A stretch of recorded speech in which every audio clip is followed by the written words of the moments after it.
இறை நம்பிக்கையும் கம்பீரமான தோற்றமும் கொண்ட தனுசு ராசி அன்பர்களே, இதுவரை புத்திரஸ்தானமான 5ஆம் ராசியில் இருந்த குரு பகவான் சித்திரை மாதம் 18ஆம் நாள் முதல் சத்ருஸ்தானமான 6ஆம் வீட்டில் சஞ்சாரம் செய்ய இருக்கின்றார்.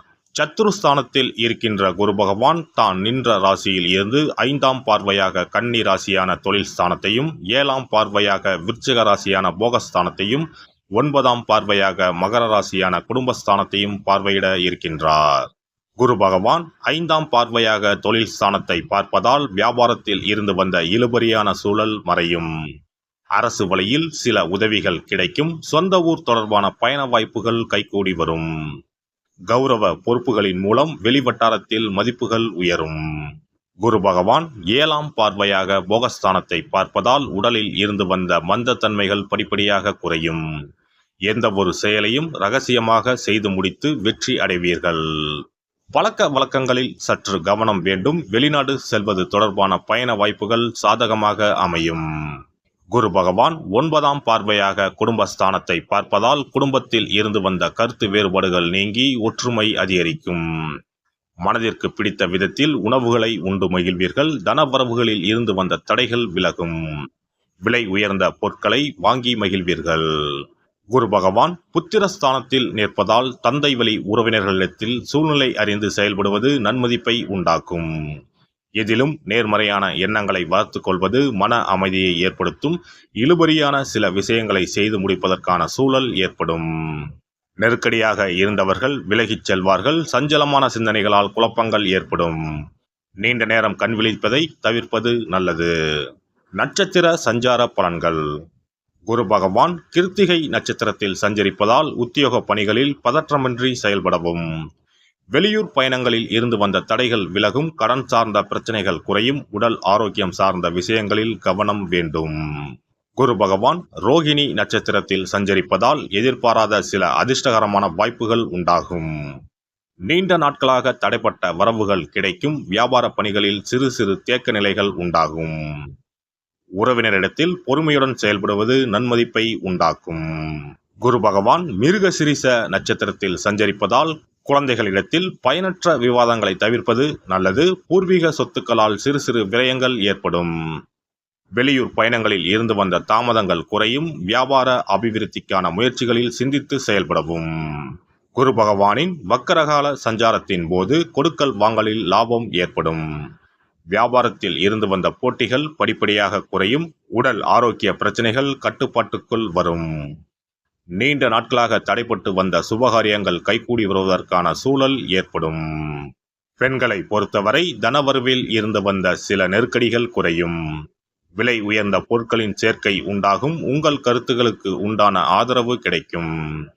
அரசு சார்ந்த உதவிகள் கிடைக்கப் பெறுவீர்கள். வெளியூர் பயணங்களில் இருந்து வந்த தாமதங்கள் விலகும். பணிபுரியும் இடத்தில் இருந்து வந்த சில நெருக்கடிகள் குறையும். மாணவர்களுக்கு சஞ்சலமான சிந்தனைகளால் குழப்பம் உண்டாகும். உடல் ஆரோக்கிய விஷயத்தில் கவனம் வேண்டும். தொழில் கல்வியில் முன்னேற்றம் ஏற்படும். விளையாட்டு தொடர்பான விஷயங்களில் சற்று கவனத்தோடு இருக்கவும். பிறமொழி சார்ந்த விஷயங்களில் ஆர்வம் ஏற்படும்.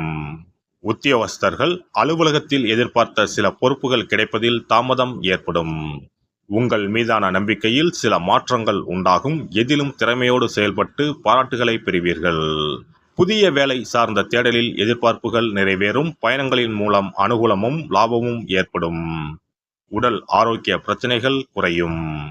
வியாபாரிகள் வியாபார பணிகளில் இருந்து வந்த மந்த நிலைகள் நீங்கி முன்னேற்றமான சூழல் ஏற்படும். அரசு வழியில் சில உதவிகள் கிடைக்கும்.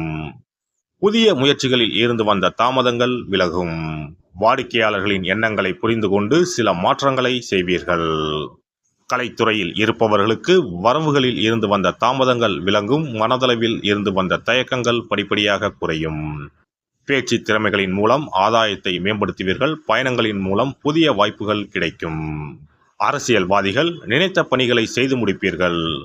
மறைமுக திறமைகளின் மூலம் எதிராக இருந்தவர்களை வெற்றி கொள்வீர்கள். உயர் அதிகாரிகளின் ஒத்துழைப்பு கிடைக்கும். சிந்தனைகளில் இருந்து வந்த குழப்பங்கள் நீங்கி தெளிவான முடிவுகளை எடுப்பீர்கள். நடைபெற இருக்கின்ற குரு பெயர்ச்சியால் தொழில் சார்ந்த அபிவிருத்தியும் அதற்கான தன வரவுகளும் குடும்ப உறுப்பினர்களின் ஒத்துழைப்பால் மேன்மையும் உண்டாகும். சஞ்சலமான சிந்தனைகளால் நெருக்கமானவர்களிடத்தில் சிறு சிறு கருத்து வேறுபாடுகள் ஏற்பட்டு நீங்கும். நவகிரகத்தில் இருக்கக்கூடிய குரு பகவானுக்கு நெய் தீபம் ஏற்றி வழிபாடு செய்து வர உடல் ஆரோக்கியமும் கல்வியில் முன்னேற்றமும் ஏற்படும். இனி குரு பகவானின் அருளை பெறுவதற்கு வியாழக்கிழமையில் எப்படி விரதம் இருக்க வேண்டும் என்பதனை பற்றி காண்போம். குரு பகவானின் அருள் இருந்தால்தான் வாழ்வில் மங்கள காரியங்கள் தடையின்றி நடந்து கொண்டே இருக்கும். இவரின் அருளை பரிபூர்ணமாக பெற வேண்டும் என்றால் அவருக்குரிய வியாழக்கிழமையில் விரதம் இருந்தாலே போதும். குரு பகவானுக்குரிய விரதத்தை கடைபிடிக்க நினைப்பவர்கள் சுக்கிலபட்சம் எனப்படும் வளர்பிறையில் வரும் வியாழக்கிழமைகளில் இந்த விரதத்தை இருக்கலாம். ஒரு வருடத்தில் தொடர்ந்து 16 வளர்பிறை வியாழக்கிழமைகள் வரும். இந்த நாட்களில் விரதம் இருந்தால் எண்ணற்ற பலன்கள் கிடைக்கும். 3 ஆண்டு காலம் இந்த விரதத்தை கடைபிடித்தால் குரு பகவானின் பூரண அருள் வாழ்நாள் முழுவதும் கிடைக்கும். வியாழக்கிழமை விரதம் இருக்கும் முறை.